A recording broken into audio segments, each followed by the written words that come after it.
నమస్తే, welcome to BDD news. ముందుగా headlines.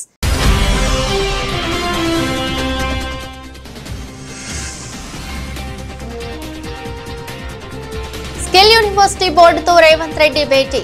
వర్సిటీకి ప్రభుత్వ తరపున 100 కోట్లు కేటాయిస్తామని వెల్లడి.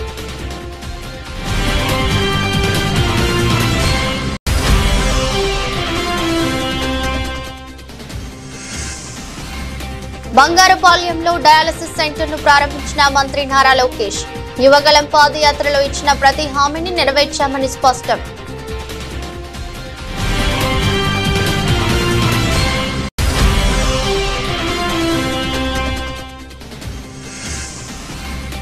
భూమి యజమాని లేదా కౌలు రైతు ఎవరో ఒకరికే రైతు బంధు ఇస్తాం. ఆ ఇద్దరిలో ఎవరికి ఇవ్వాలి అనేది వాళ్ళిద్దరూ మాట్లాడుకుని తేల్చుకోవాలన్న మంత్రి తుమ్మల.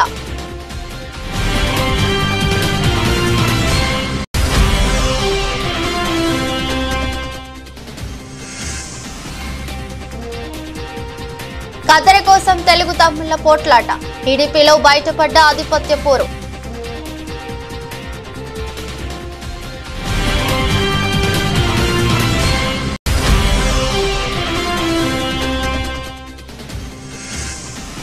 చెన్నై టెస్టు టీమిండియా 376 పరుగులకు ఆలౌట్.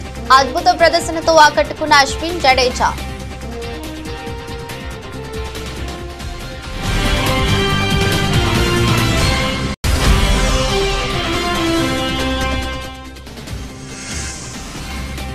వారాంతంలో కూడా స్టాక్ మార్కెట్ జోరు. లాభాలతో ప్రారంభమైన స్టాక్ మార్కెట్లు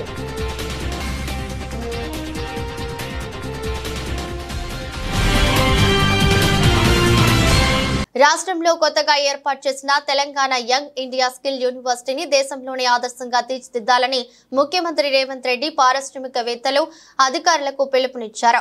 ఆ బాధ్యతను యూనివర్సిటీ బోర్డుకు అప్పగిస్తున్నట్లు ప్రకటించారు. ప్రభుత్వం ఇటీవలే ప్రకటించిన Telangana young India skill university board ప్రతినిధులతో పాటు రాష్ట్రంలోని వివిధ రంగాలకు చెందిన పారిశ్రామికవేత్తలు, కంపెనీల ప్రతినిధులతో ముఖ్యమంత్రి రేవంత్ రెడ్డి సచివాలయంలో సమావేశమయ్యారు.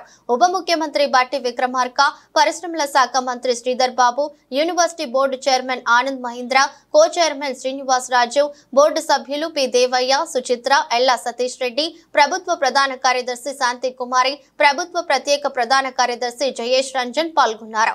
ఈ సందర్భంగా ముఖ్యమంత్రి రేవంత్ రెడ్డి పారిశ్రామికవేత్తలను ఉద్దేశించి మాట్లాడారు. వీలైనంత వేగంగా తమ ఆలోచనలను ఆచరణలోకి తెచ్చామని, ఇకపై యూనివర్సిటీ బాధ్యతను బోర్డు చైర్మన్ ఆనంద్ మహీంద్రకు అప్పగిస్తున్నామని చెప్పారు. ఈ రంగంలో అనుభవంతో పాటు ప్రత్యేక గుర్తింపు ఉన్న మహీంద్ర ఆనంద్ స్కిల్స్ యూనివర్సిటీకి తన బ్రాండ్ ఇమేజీని తీసుకువస్తారనే నమ్మకం ఉందని సీఎం వ్యాఖ్యానించారు. బంగారుపాలెంలో మంత్రి నారా లోకేష్ పర్యటిస్తున్నారు. యువగలంలో ఇచ్చిన హామీ ప్రకారం కిడ్నీ డయాలసిస్ సెంటర్ ను ప్రారంభించారు. సెంటర్ ను పరిశీలించిన లోకేష్ రోగులతో మాట్లాడారు. అలాగే 30 పడకల ఆసుపత్రిని, ఆసుపత్రి ఆవరణలో రక్తదాన శిబిరాన్ని ప్రారంభించారు. తర్వాత ఆసుపత్రి ఆవరణలో మంత్రి నారా లోకేష్ మొక్కలు నాటారు. అనంతరం బంగాళాపాలెంలో లోకేష్ ప్రజా దర్బార్ నిర్వహించారు. ఈ సందర్భంగా మాట్లాడుతూ యువగలం పాదయాత్రలో ఇచ్చిన ప్రతి హామీని నెరవేర్చామని స్పష్టం చేశారు. చిత్తూరు జిల్లాను సమగ్ర అభివృద్ధి చేసి రుణం తీర్చుకుంటానన్నారు. రేషన్ కార్డుల జారీకి పటిష్టమైన కార్యాచరణ ప్రణాళిక రూపొందించాలని ముఖ్యమంత్రి రేవంత్ రెడ్డి ఆదేశించారు. కొత్త రేషన్ కార్డుల కోసం అక్టోబర్ 2వ తేదీ నుంచి దరఖాస్తులను స్వీకరించాలని సీఎం సూచించారు. రేషన్ కార్డుల జారీకి సంబంధించిన విధి విధానాలపై ముఖ్యమంత్రి సచివాలయంలో ఉన్నత స్థాయి సమీక్ష నిర్వహించారు. ఈ సందర్భంగా రేషన్ కార్డుల జారీకి సంబంధించి మంత్రులు ఉత్తమ్ కుమార్ రెడ్డి, దామోదర్ రాజనరసింహ, పొంగులేటి శ్రీనివాస్ రెడ్డి అధికారులకు పలు సూచనలు చేశారు. అర్హులందరికీ డిజిటల్ రేషన్ కార్డులు ఇవ్వడానికి సంబంధించి కసరత్తు చేశారు. ఈ అంశంపై త్వరలోనే మరోసారి సమీక్ష నిర్వహించాలని నిర్ణయించారు. రైతు భరోసాపై కౌలు రైతు, భూ యజమాని మాట్లాడుకోవాల్సిన అవసరం ఉందని తెలంగాణ వ్యవసాయ మంత్రి తుమ్మల నాగేశ్వరరావు అన్నారు. రాష్ట్రంలో పంట పండించే రైతులకే రైతు భరోసా ఇవ్వాలన్నదే తమ ప్రభుత్వ ఆలోచనని చెప్పారు. ఢిల్లీలోని తెలంగాణ భవన్ లో ఏర్పాటు చేసిన మీడియా సమావేశంలో మాట్లాడారు. పంట ఎవరైతే పండిస్తారో వారికి ఆర్థిక చేయూత ఇవ్వాలని అందరూ చెప్తున్నారన్నారు. ఏపీలో మాదిరిగా కౌలు రైతు ఒప్పందాలు తెలంగాణలో లేవని, ఇక్కడి భూ చట్టాలు వేరు, ఏపీలో ఉన్న చట్టాలు వేరని అన్నారు. ఇటీవల వరదలతో వ్యవసాయ భూముల్లో పొలాల్లో గండ్లు పడిన ఇసుక మేటలు వేసిన నష్టపరిహారాన్ని భూ యజమానులు తీసుకోవాలని, పంట నష్టం మాత్రమే జరిగితే కౌలు రైతుకు ఇవ్వాలని చెప్పామని తుమ్మల తెలిపారు. రైతు బంధుపై సీలింగ్ విధించడంపై ఇంకా తుది నిర్ణయం తీసుకోలేదన్నారు. 2 లక్షల రూపాయలలోపు పంట రుణాలు ఉన్న 22 లక్షల మంది రైతులకు 18,000 కోట్లు మాఫీ చేశామన్నారు. రైతు బంధు అంటే పంటేసే రైతుకి కొద్దిగా చేయూత.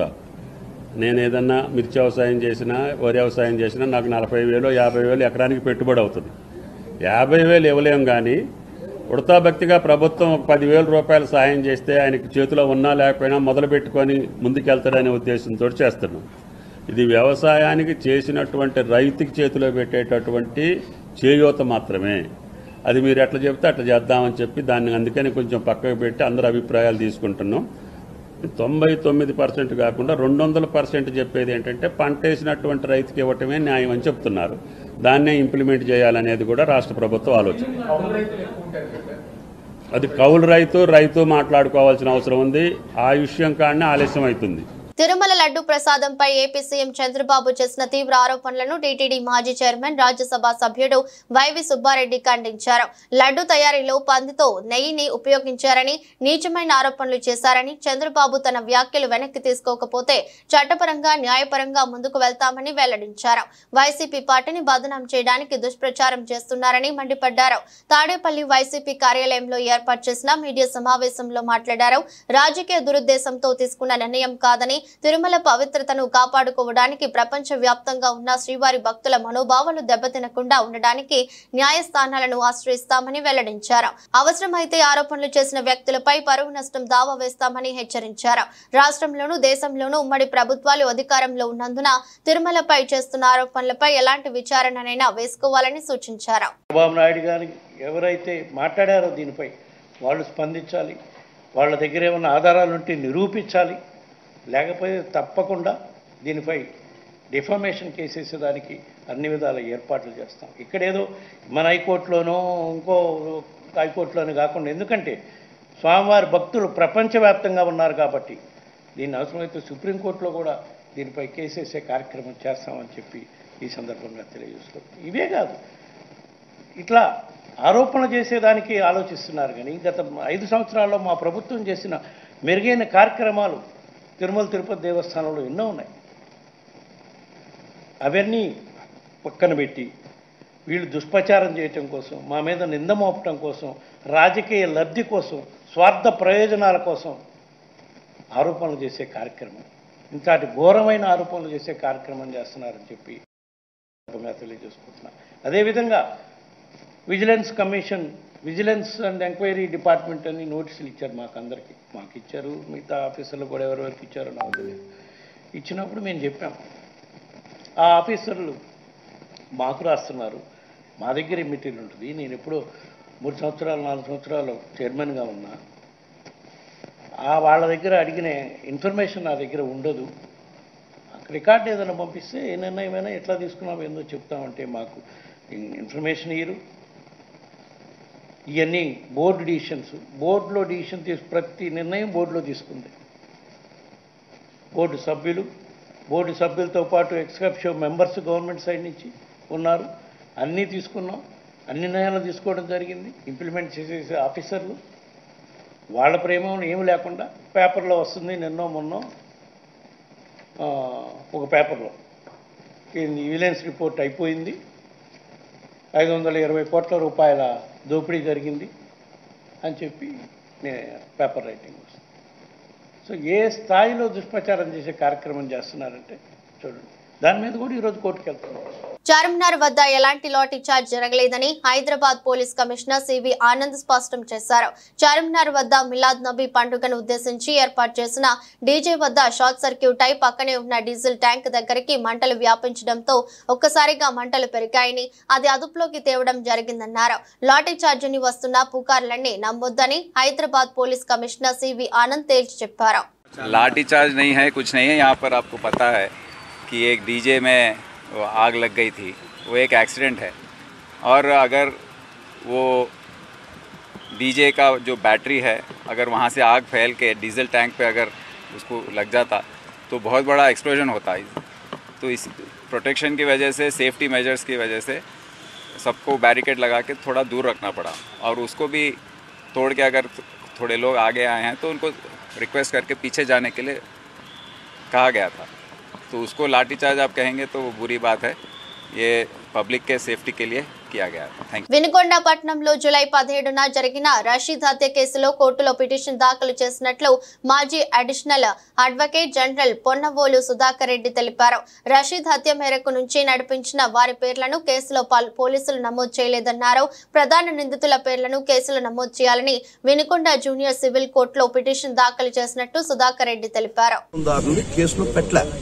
సాక్ష్యం మొదటి నుంచి కంప్లైంట్ లో గాని సాక్షులు చెప్పినటువంటి వాంగ్మూలంలో గాని దాని ప్రకారం షమీం ఖాన్ను ఆయూబ్ ఖాన్ అనే ముద్దాయిల ప్రోద్బలంతో వారి యొక్క ప్రోద్బలంతో జరిగిన హత్య అని చెప్పబడినా కూడా వాళ్ళ కేసులో ముద్దాయిలుగా పెట్టలేదు.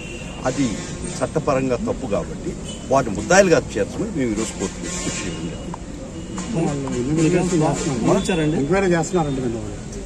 ఇస్తే మంచిదే. దానికి మనం వేసిన తర్వాత ముందు పెట్టాలి. పోలీసు వారు న్యాయం చేస్తే దానికి తప్పు మట్టలేం కదా. పోలీసు వారు తప్పు చేశారు ఇప్పుడు దాకా ఆ ఉద్దేశంతో మేము ఎంటర్ కావాల్సి వచ్చింది. వైఎస్ఆర్ కాంగ్రెస్ పార్టీ తరఫున జగన్మోహన్ రెడ్డి గారు మాకు ఇచ్చిన ఒక ఆదేశం, ఏ కార్యకర్తకి ఇబ్బంది జరిగినా పార్టీ నిలబడుతుంది. ఇబ్బంది వాళ్ళకి నష్టం మీరు వాటి పక్కన నిలబడి వాళ్ళకి న్యాయపరంగా సహాయ సహకారాలు అందించమని మాకు ఆదేశాలు ఉన్నాయి. దాని ప్రకారం నేను పార్టీ జనరల్ సెక్రటరీగా ఒక పక్క, వైఎస్ఆర్ లీగల్ అఫేర్స్ చూసుకునే ముఖ్య బాధ్యత నాకు దానిలో కేటాయించబడింది. దాంతో ఇది నా బాధ్యతగా స్వీకరించి జగన్మోహన్ రెడ్డి గారు ఇచ్చిన ఒక్క మాటతో వారు చేసినటువంటి వాళ్ళ భాషతో నేను రావడం జరిగింది. వాళ్ళిద్దరిని ముద్దాయిని చేయడం జరిగింది. ఒకవేళ పోలీసు వారు కూడా చేస్తే పర్వాలేదు, అదే కోర్టులో కూడా చెప్పింది అదే. చేయలేదు కాబట్టి మేము రావడం జరిగింది. చేస్తే మంచిదే. దాని గురించి ప్రతి కార్యకర్తకి బాధ్యత ఇస్తుంది, భరోసా ఇస్తుంది. వైఎస్ఆర్ కాంగ్రెస్ పార్టీ ఏ కార్యకర్తకి ఇబ్బంది జరిగినా మేము ఉంటాం. లీగల్ గా, న్యాయపరంగా, చట్టసమ్మతంగా పోలీసు వాళ్ళు దుర్మార్గమైన కేసులు పెట్టిన తెలపండి, మేము వచ్చి నిలబడతాం. న్యాయపరంగా మనం అన్యాయం చేయమని ఎవరు చెప్పరు, చేస్తే కూడా ఎవరు రక్షణకు రాలేదు. మనకి అన్యాయం జరిగినటువంటి పరిస్థితిలో ఏ వైఎస్ఆర్ కాంగ్రెస్ పార్టీ కార్యకర్తకి ఇబ్బంది జరిగింది, పార్టీ వైఎస్ఆర్ కాంగ్రెస్ పార్టీ ప్రతి వైఎస్ఆర్ కాంగ్రెస్ పార్టీ కార్యకర్త వెనక ఉన్నది అని మెసేజ్ మట్టుకిస్తున్నాం. చాలా స్పష్టంగా ఇస్తాం, చాలా దృఢంగా ఇస్తున్నాం. ఢిల్లీ నుంచి గల్లీ దాకా ఏ కార్యకర్త, నేను ఢిల్లీ నుంచి గల్లీ దాకా, గల్లీ నుంచి ఢిల్లీ దాకా వకీల్ని. నేను మామూలుగా గల్లీ వకీల్ని, పరిస్థితులను ఢిల్లీ దాకా తీసుకుంది. రాష్ట్రంలో బీఆర్ఎస్ కార్యకర్తలు నేతలపై కాంగ్రెస్ గుండాలు దాడులకు తెగపడుతుంటే పోలీసులు వత్తాసు పలుకుతున్నారని మాజీ మంత్రి జగదీష్ రెడ్డి ఆగ్రహం వ్యక్తం చేశారు. తాము కూడా ఎదురు తిరిగి తినడం మొదలు పెడితే లెక్క మరోలా ఉంటుందని హెచ్చరించారు. రాష్ట్రం ప్రశాంతంగా ఉండాలని ఓపిక పడుతున్నామని స్పష్టం చేశారు. రాష్ట్రంలోని ఇటీవలి పరిణామాలు కాంగ్రెస్ గుండాలపై చర్యలకు పట్టుబడుతూ డీజీపీ జితేందర్ కు బీఆర్ఎస్ ఎమ్మెల్యేలు ప్రశాంత్ రెడ్డి, వివేకానంద, పాడి కౌశిక్ రెడ్డి, డాక్టర్ సంజయ్, సీనియర్ నేత ఆర్ఎస్ ప్రవీణ్ కుమార్ తో కలిసి జగదీష్ రెడ్డి వినతి పత్రం అందజేశారు. అనంతరం ఆయన మీడియాతో మాట్లాడుతూ రాష్ట్రంలో శాంతి భద్రతలు అదుపు తప్పడానికి ప్రధాన కారణం సీఎం ఆయన వాడుతున్న భాష, ప్రవర్తనని తెలిపారు. బీఆర్ఎస్ నేతలు కార్యకర్తలపై జరుగుతున్న దాడుల్లో పోలీసుల పాత్ర కూడా ఉన్నదని జగదీష్ రెడ్డి అన్నారు. ఇప్పటికే 4 సంఘటనలు జరిగాయని తెలిపారు. పోలీసుల ఎదుటే కాంగ్రెస్ గుండాలు దాడులు చేస్తున్నా చోద్యం చూస్తున్నారని వెల్లడించారు. పోలీస్ పరిస్థితి చాలా అధ్వానంగా ఉంది. కింది స్థాయి పోలీసులు కేవలం కాంగ్రెస్ నాయకులకు సంబంధించిన ఆదేశాలను పాటిస్తూ పై అధికారులను లెక్కబెట్టే స్థితిలో లేరు. పై అధికారులు చర్యలు తీసుకుంటారన్న భయం కూడా లేకుండా పోతా ఉంది. మేము గతంలో కూడా డీజీపీ గారికి కలిసి చెప్పినాం. మా వర్కింగ్ ప్రెసిడెంట్ కేటీఆర్ గారి నాయకత్వంలో తిరుమలగిరిలో మా టెంట్ పైన దాడి చేసి టెంట్ పీకి వేసిన సంఘటనలో కాంగ్రెస్ పార్టీ కార్యకర్తలతో పాటు పోలీసులు కూడా పాల్గొన్నారు. అవి మేము వీడియోలతో సహా ఫోటోలతో సహా కూడా ఇవ్వడం జరిగింది.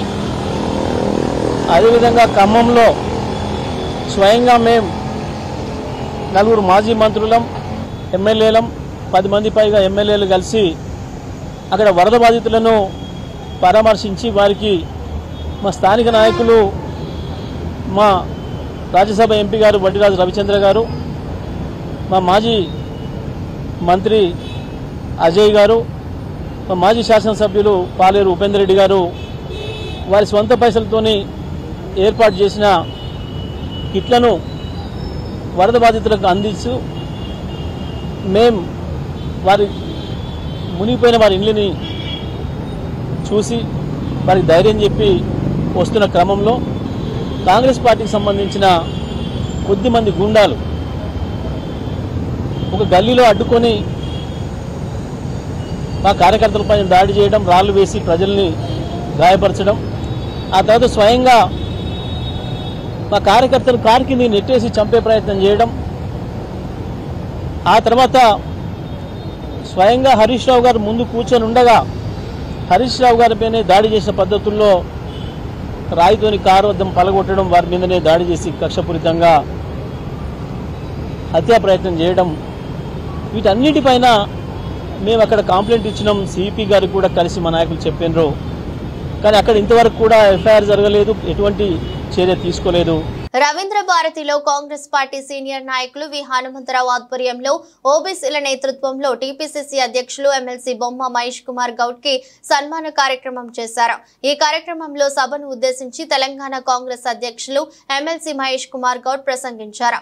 బీసీని బీఆర్ఎస్ అధ్యక్షుడిగా చేసే దమ్ముందా అని టీపీసీసీ చీఫ్ మహేష్ కుమార్ గౌడ్ ప్రశ్నించారు. టీఆర్ఎస్ కు కేసీఆర్ అధ్యక్షుడని, బీఆర్ఎస్ గా పేరు మారిన ఆయనే అధ్యక్షుడు, వర్కింగ్ ప్రెసిడెంట్ గా ఆయన కొడుకు అన్నారని విమర్శించారు. స్థానిక సంస్థల ఎన్నికల్లో బీసీ రిజర్వేషన్లను 42% నుండి 23% ఎందుకు తగ్గించారో ముందు బీఆర్ఎస్ నేతలు సమాధానం చెప్పాలని డిమాండ్ చేశారు. రాహుల్ గాంధీ వదిలిన బీసీ బాణాన్ని నేను ఎందుకు చెప్తా ఉన్నానంటే, ఉత్తర భారతదేశంలో ఉన్నటువంటి అగ్రవర్ణాలకి ధీటుగా కుల గణన జరగాలని, ఈ దేశంలో ఉన్నటువంటి ఎస్సీ, ఎస్టీ, బీసీ, మైనారిటీకి న్యాయం జరగాలని ఒక అకుంఠిత దీక్షతో ఆనాడు భారత్ జోడో యాత్ర నుంచి ఈనాటి వరకు ఏలెత్తి చాటుతున్నటువంటి మహానుభావుడు ఈ రకంగా చేస్తున్నాడు. కాబట్టే చంపేస్తామని బెదిరిస్తున్నటువంటి సందర్భం ఇవాళ. మళ్ళీ చెప్తా ఉన్నాను, బీసీల కోసం రాహుల్ గాంధీ గారు వదిలిన బాణాన్ని నేను, సోనియా గాంధీ గారు పంపిన సందేశాన్ని నేను, ఖర్గే గారు పంపిన సైనికుని నేననే మాట కూడా సందర్భం మనం చేస్తా ఉన్నాను. నేను ఒక దాంట్లో చాలా విశ్వాసం పెడతాను. వేరే కులాల్ని, వేరే మతాల్ని కించపరచకుండా మనం పుట్టిన కులం కోసం, మనం పుట్టిన మతం కోసం ఎదగాలని, వారికి సేవ చేయాలని ఉగులాట పడడం తప్పులేదు. కానీ ఎప్పుడు కూడా వేరే కులాల్ని, వేరే మతాల్ని కించపరచకుండా, నొప్పించకుండా ఉండాల్సిన బాధ్యత మనది. ఇవాళ బీసీల విషయంలో, భవిష్యత్తులో బీసీలకు రావాల్సిన హక్కుల విషయంలో ఎక్కడ కూడా కాంప్రమైజ్ ఉండదనే మాట మీ అందరికి నేను ఆశ్వాసం ఇస్తా ఉన్నా. ఇవాళ సోనియా గాంధీ గారు, ఖర్గే గారు, రాహుల్ గాంధీ గారు, కేసీ వేణుగోపాల్ గారు చాలా సందర్భాల్లో చర్చించి నన్ను ఒక ధ్యేయంతో నన్ను పిసిసి అధ్యక్షుడిగా చేసినారు. ఆ ధ్యేయాన్ని మరవకుండా, ఆ ధ్యేయాన్ని ఎక్కడ డివైడ్ కాకుండా వారు కోరిన విధంగా పనిచేస్తూ ముందుకు పోవాలన్నదే నా తపన. అన్నమయ్య జిల్లా రాజంపేటలో టీడీపీ నాయకుల మధ్య విభేదాలు బయటపడ్డాయి. రాజంపేట అన్న క్యాంటీన్ ప్రారంభోత్సవంలో టీడీపీ నాయకుల మధ్య ఆధిపత్య పోరు తారాస్థాయికి చేరుకుంది. క్యాంటీన్ ప్రారంభంలో కత్తెర కోసం టీడీపీ నాయకులు కట్టుకోవడం అక్కడ ఉద్రిక్తత పరిస్థితికి నెలకొంది. రాజంపేటలోని పాత బస్టాండ్ వద్ద అన్న క్యాంటీన్ ప్రారంభించేందుకు అన్ని ఏర్పాట్లు చేశారు. ఈ ప్రారంభోత్సవానికి టీడీపీ జిల్లా అధ్యక్షుడు జగన్మోహన్ రాజు, రాజంపేట టీడీపీ ఇన్ఛార్జ్ సుకువాసి బాలసుబ్రహ్మణ్యం ముఖ్య అతిథులుగా వెళ్లారు. ఈ క్రమంలో రిబ్బన్ కట్ చేయడానికి చేయడానికి బాలసుబ్రహ్మణ్యం సిద్ధమయ్యారు. అదే సమయంలో జగన్మోహన్ రాజు కత్తెర తీసుకుని రిబ్బన్ కట్ చేయడానికి ముందుకొచ్చారు. కానీ జగన్మోహన్ రాజు చేతిలోని కత్తెర తీసుకుని బాలసుబ్రహ్మణ్యం రిబ్బన్ కట్ చేసి లోపలికి దూసుకెళ్లారు. క్యాంటీన్ లోపలికి వెళ్లే క్రమంలో ఇరు వర్గాల మధ్య తోపులాట జరిగింది. ఒకరికి వ్యతిరేకంగా మరొకరు నినాదాలు చేశారు. అంతటితో ఆగకుండా దాడులకు కూడా తెగబడ్డారు. దీంతో అక్కడ ఉద్రిక్తత వాతావరణం నెలకొంది. చివరకు పోలీసులు జోక్యం చేసుకోవడంతో వివాదం సద్దుమణిగింది. దీనికి సంబంధించిన వీడియో ఇప్పుడు సోషల్ మీడియాలో వైరల్ గా మారింది.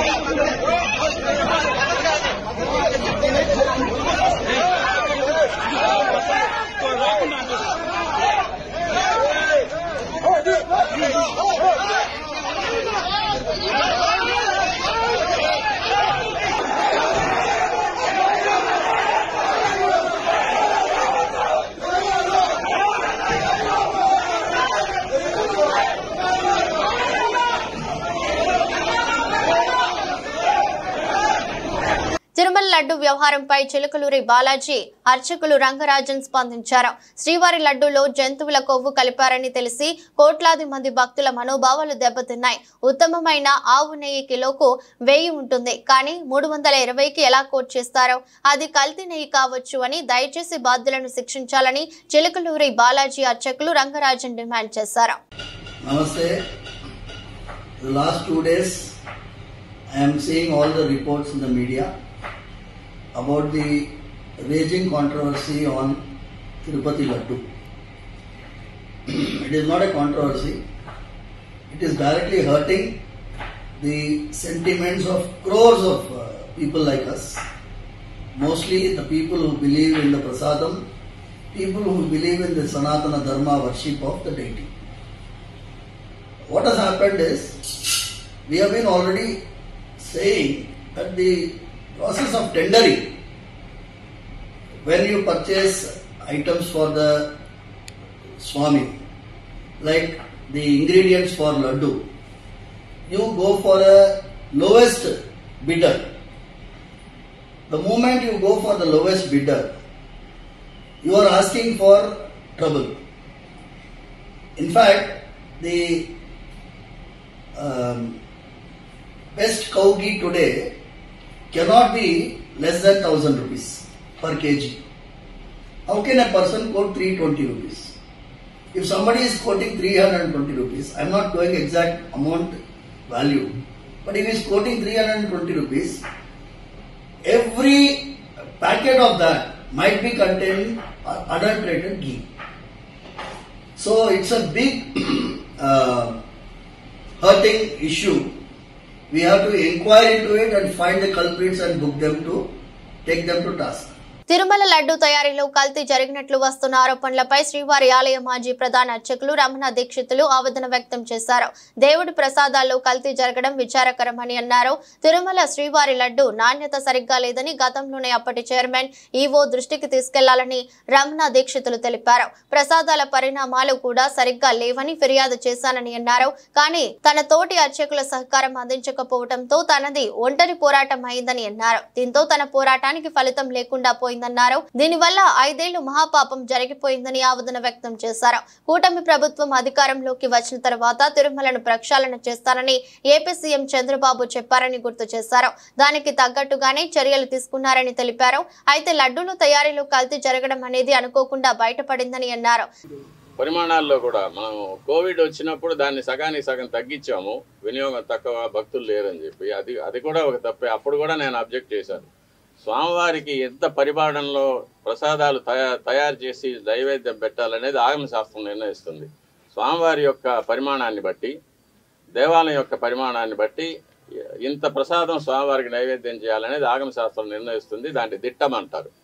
ఆ దిట్టం ప్రకారమే చేయాలి. దానికన్నా ఎక్కువ చేయడానికి ఎటువంటి అభ్యంతరాలు ఉండవు. కానీ చేయవలసిన దానికన్నా తక్కువ చేస్తే మట్టుకు అది అపచారం అవుతుంది. అది మొన్నటి వరకు కూడా అలాగే జరుగుతూ వచ్చింది. దాన్ని చాలాసార్లు నేను అధికారుల దృష్టికి తీసుకెళ్లాను. ఈవో గారు దాని మీద స్పందించలేదు. అది అలాగే జరుగుతూనే ఉండింది. ఇప్పుడు ప్రభుత్వం స్పందించి స్వామివారికి ప్రసాదాలు అనేకంగా తయారు చేసి నాకు తెలిసినంత వరకు మేము కైంకర్యం చేసేటప్పుడు గరుడ సేవ నాడు బంగారు వాకిలి వరకు సుమారుగా ఒక 100 గంగాళాలు ప్రసాదం నైవేద్యం పెట్టేవాళ్ళం. కాబట్టి దానికి అప్పర్ లిమిట్ అనేది లేదు, ఇంతకన్నా ఎక్కువ చేయకూడదు అనేది ఎప్పుడు లేదు. కానీ తక్కువ చేయడం మట్టుకు అపచారం అవుతుంది. దాన్ని ప్రభుత్వం దృష్టికి తీసుకెళ్తున్నాము. అది దిట్టం ప్రకారం స్వామివారికి ఏ వేళల్లో ఎంత ప్రసాదం నైవేద్యం చేయాలనేది దాన్ని తయారు చేసి శుచిగా శుభ్రంగా తాజాగా తయారు చేసి స్వామివారికి నైవేద్యం పెడితే స్వామి ఎప్పుడు ప్రసన్నులు అవుతారో అప్పుడు భక్తులకు అందరికీ కూడా మంచి జరుగుతుంది. రాష్ట్రము దేశం సుభిక్షంగా ఉంటుంది. గ్లోబల్ టెక్ దిగ్గజం యాపిల్ తన ఐఫోన్ 16 సిరీస్ ఫోన్ల విక్రయం శుక్రవారం తెల్లవారుజాము నుంచే దేశవ్యాప్తంగా ప్రారంభమైంది. ఏఐ సాంకేతిక తరహాలో యాపిల్ ఇంటెలిజెన్స్ తో శక్తివంతంగా రూపొందించిన ఈ ఫోన్లను కొనుగోలు చేసేందుకు కొనుగోలుదారులు యాపిల్ స్టోర్ల ముందు బారులు తీరారు. ముంబై, ఢిల్లీతో సహా పలు యాపిల్ స్టోర్ల బయట కొనుగోలుదారులు క్యూ కట్టారు. ఇందుకు సంబంధించిన వీడియోలు ప్రస్తుతం సోషల్ మీడియాలో వైరల్ గా మారాయి. IPhone 16, iPhone 16 plus, iPhone 16 pro, iPhone 16 pro max అనే 4 మోడళ్లను యాపిల్ తీసుకొచ్చింది. వీటిల్లో అధునాతన camera control button, action button అనే 2 కొత్త బటన్లను జత చేశారు. అదే విధంగా ప్రత్యేకంగా తయారైన కొత్త చిప్ A18 తో వచ్చింది. ఇదిలా ఉండగా ఐఫోన్ 16 ప్రారంభ ధర 79,900గా, ఐఫోన్ 16 ప్లస్ ప్రారంభ ధర 89,900గా, ఐఫోన్ 16 ప్రో ప్రారంభ ధర 1,19,900గా, ఐఫోన్ 16 ప్రో మ్యాక్స్ ప్రారంభం ధర 1,44,900గా ఉన్నాయి. ఈ ఫోన్లో 128 GB storage, 250 GB storage, 512 GB storage వేరియంట్లలో లభిస్తాయి. ఐఫోన్ 16 సిరీస్ ఫోన్లలో Apple intelligence US English version software app data వచ్చే నెలలో అందిస్తుంది. చెన్నైలోని MA చిదంబరం స్టేడియంలో బంగ్లాదేశ్ తో జరుగుతున్న తొలి టెస్ట్ మొదటి ఇన్నింగ్స్ లో టీమిండియా 376 పరుగులకు ఆల్అౌట్ అయింది. 339/6తో రెండో రోజు ఆట ప్రారంభించిన భారత జట్టు మరో 37 పరుగులు జోడించి మిగతా 4 వికెట్లు కోల్పోయింది. భారత బ్యాటర్లలో రవిచంద్రన్ అశ్విన్ సెంచరీతో రాణించగా రవీంద్ర జడేజా, ఓపెనర్ యశస్వి జైస్వాల్ అర్ధ శతకాలు చేశారు. మిగతా బ్యాటర్లలో రిషబ్ పంత్ 36 పరుగులతో పర్వాలేదనిపించిన రోహిత్ శర్మ, విరాట్ కోహ్లీ, శుభ్మన్ గిల్, KL రాహుల్ తీవ్రంగా నిరాశపరిచారు. ఇక 144 పరుగులకే కీలకమైన 6 వికెట్లు కోల్పోయి భారత జట్టు పీకలలోతు కష్టాల్లో ఉన్న సమయంలో అశ్విన్, జడేజా ద్వయం అందుకుంది. ఈ జోడీ 199 పరుగుల అమూల్యమైన భాగస్వామ్యం నెలకొల్పింది. బంగ్లా బౌలర్లలో హసన్ మహమూద్ 5 వికెట్లు తీయగా తస్కిట్ అహ్మద్ 3, నహీబ్ రానా, మోహదీ హసన్ చెరో వికెట్ పడగొట్టారు. అమెరికా స్టాక్ మార్కెట్లలో రాత్రిపూట లాభాల కారణంగా భారతదేశంలో స్టాక్ మార్కెట్లు కూడా వారాంతంలో లాభాలతో ప్రారంభమయ్యాయి. ఈ ప్రభావం ఇతర ఆసియా మార్కెట్లపై కూడా కనిపించింది. మార్కెట్ ప్రారంభమైన కాసేపటికి BSE సెన్సెక్స్ 421 పాయింట్లు లేదా 0.51% పెరిగి 83,606 వద్ద, నిఫ్టీ 112 పాయింట్లు లేదా 0.44% వృద్ధి చెంది 25,528 స్థాయికి చేరుకున్నాయి. ఇదే సమయంలో బ్యాంక్ నిఫ్టీ 184 పాయింట్లు లాభపడి 53,221 పరిధిలో ఉండగా నిఫ్టీ మిడ్ క్యాప్ 100 సూచి 278 పాయింట్లు ఎగబాకి 59,614కి చేరుకుంది. ఈ క్రమంలో JSW steel, coal India, HDFC life, Tata steel, Hindalco industries, Mahindra and Mahindra కంపెనీల స్టాక్స్ టాప్ 6 లాభాలతో ఉండగా అదే సమయంలో Cipla, NTPC, Tata motors, Bajaj finance, Titan company, Grasim IndusInd సంస్థల స్టాక్స్ టాప్ 6 నష్టాల్లో ఉన్నాయి. అన్ని రంగాలలో మెటల్, రియాలిటీ సూచీలు 1.73% వరకు పెరిగాయి. కన్స్యూమర్ డ్యూరబుల్స్ మినహా ఇతర రంగాల సూచీలు కూడా గ్రీన్ లో ఉన్నాయి. ఈ క్రమంలో BSE small cap 0.59% లాభపడగా BSE mid cap 0.50% ముందంజలో ఉంది. వార్తలు ముగించే ముందు మరోసారి హెడ్లైన్స్.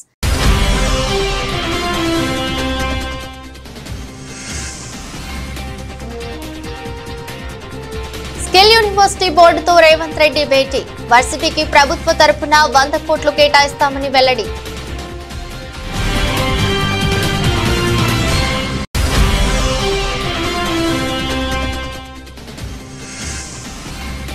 బంగారుపాలెంలో డయాలసిస్ సెంటర్ను ప్రారంభించిన మంత్రి నారా లోకేష్. యువగలం పాదయాత్రలో ఇచ్చిన ప్రతి హామీని నెరవేర్చామని స్పష్టం.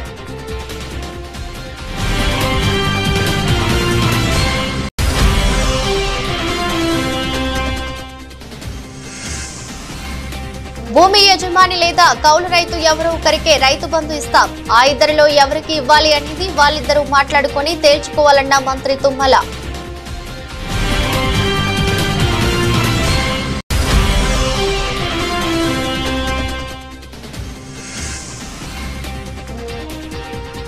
కద్దెర కోసం తెలుగు తమ్ముళ్ల పోట్లాట. టీడీపీలో బయటపడ్డ ఆధిపత్య పోరు.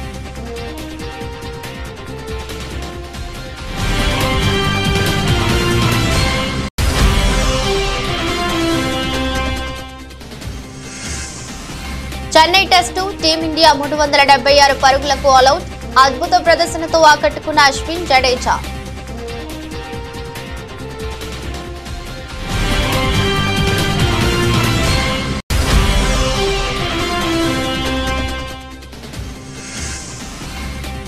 వారాంతంలో కూడా స్టాక్ మార్కెట్ జోరు. లాభాలతో ప్రారంభమైన స్టాక్ మార్కెట్లు.